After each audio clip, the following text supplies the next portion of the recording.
1차 회의가 결정한 50조 원에서 2배로 커졌습니다. 지원 대상도 소상공인 자영업자뿐만 아니라 대기업과 중견기업도 포함시키기로 했습니다. 세계적 경제 위기로 우리 기업들도 그만큼 어렵다는 현실 인식과 이른바 코로나 도산은 없도록 하겠다는 강력한 의지를 반영한 것입니다. 기업이 어려우면 고용이 나빠지고 고용이 나빠지면 민생이 휘청거립니다. 기업을 돕겠다는 것은 결국 민생을 돕겠다는 것입니다. 한 걸음 더 나아가 정부는 오늘 고용유지 지원금의 확대 계획을 발표합니다. 민생을 돕기 위해 4대 보험료와 전기료 등 공과금의 유예 또는 면제 조치도 곧 취하기로 했습니다. 정부는 세계 경제가 언제 끝날지 모를 위기에 빠져드는 현실을 직시하며 우리 경제의 침체를 막기 위해 체계적이고 신속하게 대응하려고 노력하고 있습니다. 우리는 정부의 그런 노력을 평가하며 적극적으로 협력할 것입니다. 문제는 신속한 실행입니다. 대통령께서는 새로 결정된 조치들이 4월부터 바로 시행되도록 하라고 지시하셨습니다. 정부와 지자체, 금융기관을 포함한 관련 기관들은 신속한 실행을 막는 모든 요소들을 과감히 제거해 주시기 바랍니다. 그리고 가능한 조치는 지금부터라도 시행해 주셔야 합니다. 특히 대통령의 지시에 따라 내주 3차 비상경제회의는 생계 지원 방안에 대해 일정한 결론을 내리게 됩니다. 재난지원금을 포함한 대국민 직접 지원 문제에 대해 당정이 준해 긴밀하게 협의해 주시기 바랍니다. 많은 기업들이 경영난을 호소하지만 과감한 투자와 상생으로 난관을 돌파하는 사례도 있습니다.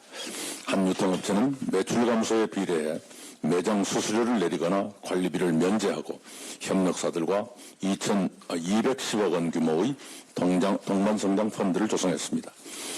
기업들의 그런 고용유지 및 자구노력에는 정부의 지원과 보상도 따라야 할 것입니다.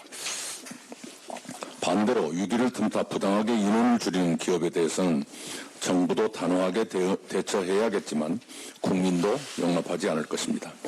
코로나19의 세계적 유행에 따라 정부는 국민의 해외여행 자제를 권고하고 있습니다. 국내 유입을 막기 위한 입국 검역도 강화했습니다. 그러나 일부 입국자들은 방역 지침을 따르지 않는 일도 있습니다.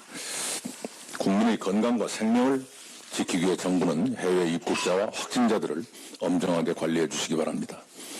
국내 확진자 증가세가 완만해졌습니다. 그러나 우리는 안심할 수 없습니다. 특히 4월 6일에 개학이 예정대로 이루어지도록 하기 위해서라도 사회적 거리두기를 포함해 오늘 정부가 발표할 안전생활 지침을 모든 국민께서 실천해 주시기 바랍니다. 이상입니다. 네, 다음은 이인영 총괄본부장 모두 발언 있겠습니다. 코로나19와의 전쟁, 다시 고삐를 단단히 쥐어야 합니다. 첫 코로나19 확진자가 국내에서 발생한 지 65일이 지났습니다. 코로나19와의 전쟁이 장기전에 접어들면서 사회적 거리두기도 우리의 일상 속에 다양한 형태로 자리 잡기 시작했습니다.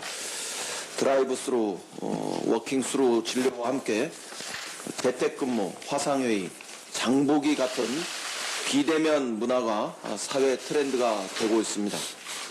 하지만 세계적 팬데믹이 계속 지속되고 있고 국내 감염이 소멸되지 않는 한 생활 방역은 선택이 아닌 국민의 필수 지침이 되어야 합니다. 우리 국민이 지금까지와는 다른 새로운 일상에 익숙해질 수 있도록 정부에 보다 세심한 관리와 꼼꼼한 점검을 요청드립니다. 우리 공동체의 생명과 안전을 위협하는 일탈 행위들에 대해서도 단호하게 대응해 주실 것을 요청드립니다. 바이러스 방역과 함께 경제 방역에도 당정은 온 힘을 합쳐야 합니다. 정부가 방역과 치료에 온 힘을 쏟는 동안 시민들은 많은 불편에도 불구하고 사회적 거리두기에 적극 동참해 주셨습니다. 그럼에도 해외 유입과 소규모 클러스터 감염 등 우리 사회의 안전을 위협하는 요소는 뇌관이 제거되지 않은 상태입니다. 특히 지금 해외 유입 확진자를 막지 못한다면 지금까지 어렵게 쌓아올린 방역의 뚝이 한순간에 무너질 수도 있습니다. 해외 입국자 관리 시스템이 보다 안전하게 작동될 수 있도록 오늘 당정이 긴밀한 협의를 통해 대책을 마련할 수 있기를 바랍니다. 어제 대통령께서 발표한 기업 지원 및 증시 안정 대책은 절박한 기업에게는 오아시스가 되고 흔들리던 증시에는 안전 신호가 되었습니다. 그러나 우리 경제는 앞으로도 많은 위기와 도전에 직면할 것입니다. 이에 대비하기 위해 중소기업, 소상공인, 이들의 경영 안정과 또 노동자들의 고용 안전망을 긴급하게 강화해야 합니다. 이를 위한 최선의 방안이 무엇인지 오늘 지혜를 함께 모을 수 있기를 바랍니다. 당은 정부가 놓치기 쉬운 현장의 고민과 목소리를 전달하겠습니다. 또한 모든 경제적 수단이 적게 활용될 수 있도록 국회가 법과 제도를 통해 후방 지원을 완벽하게 수행하겠다는 말씀도 드립니다.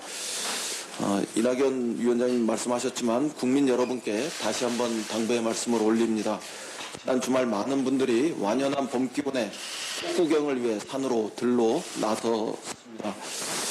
지난 2달간 코로나19로 지친 국민의 마음을 모르지는 않지만 지금은 꽃보다 방역이 또 안전이 먼저입니다. 끝날 때까지 결코 안심할 수 없습니다. 아직은 사회활동 대신 거리 두기가 우선되어야 합니다. 앞으로 보름이 코로나19와의 싸움에서 승패를 가를 절대적 시간이 될 것입니다. 우리 국민의 성숙한 공동체 의식이 마지막같이 그 빛을 발휘할 수 있기를 희망합니다. 이상입니다. 네, 마지막으로 박노보건복지부 장관 모두 발언 있겠습니다. 예, 존경하는 이낙연 위원장님을 비롯한 코로나19 국난극복위원회 위원님, 먼저 그동안 코로나19 방역에 관심을 기울여주신 여러분들께 감사의 말씀을 드립니다. 여러분들의 적극적인 협조와 지원 덕분에 최근 신규 확진자 증가 추세가 완화되는 등 정부의 방역 조치가 어느 정도 성과를 보이고 있습니다. 그러나 안심하기에는 아직 이른 상황입니다. 국내적으로는 여전히 소규모 집단 감염이 산발적으로 발생하고 있고 전 세계적으로도 확진자 수가 빠르게 증가하고 있습니다. 국내의 많은 전문가들은 코로나19가 일정 부분 지역사회에 전파된 상황이며 세계적인 유행에 따라 국내 재유 위험도 높다고 경고하고 있습니다. 이에 정부는 지역사회 감염 발생을 더 확실하게 줄이고 해외에서의 재유입을 차단하는 데 방역 역량을 집중하고 있습니다. 현재의 방역과 의료체계가 감당할 수 있는 수준으로 지역사회 감염을 줄일 수 있도록 지난 3월 22일부터 보름간 사회적 거리두기를 한층 더 강화해서 추진하고 있습니다. 해외로부터 입국하신 모든 분들에 대해 특별 입국 절차를 적용하고 있고 유로부터 입국하신 분들에 대해서는 진단검사 및 자가격리를 실시하는 등 국외 유입 차단을 위한 조치도 확대하고 있습니다. 국민 여러분들이 코로나19 유입에서 벗어나 점차 일상으로 복귀하고 경제활동에 전념할 수 있도록 필요한 준비도 착실히 진행해 나가겠습니다. 철저한 방역 태세를 유지함과 동시에 일상생활 속에서 방역을 상시 실천하는 지속 가능한 생활 방역 체계를 구축하기 위한 방안들을 마련해 나가겠습니다.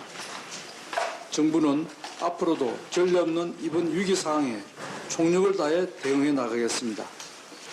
기존의 방역 조치는 물론 민생의 어려움에도 속도감 있게 대응해 나갈 것입니다. 마지막으로 이 자리를 빌어 코로나19 방역에 희생과 헌신을 다하고 계신 의료계 종사자 여러분들께도 감사의 말씀을 드리겠습니다.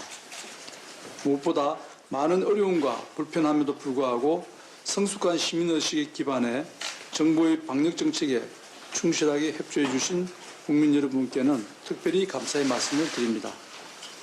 국민 여러분의 높은 시민의식과 공동체를 위한 연대와 협력은 전 세계가 한국의 방역체계를 주목하게 하는 원동력이 되고 있고 빠른 시일 내에 이 국난을 극복할 수 있는 힘이 된다는 것을 감사드리고 다시 한번 말씀드리겠습니다. 네, 제 회의를 비공개로 전환하겠습니다. 협조 부탁드리고요. 비공개 회의 후에 이곳에서 이낙연 위원장의 브리핑이 있겠습니다. 고맙습니다.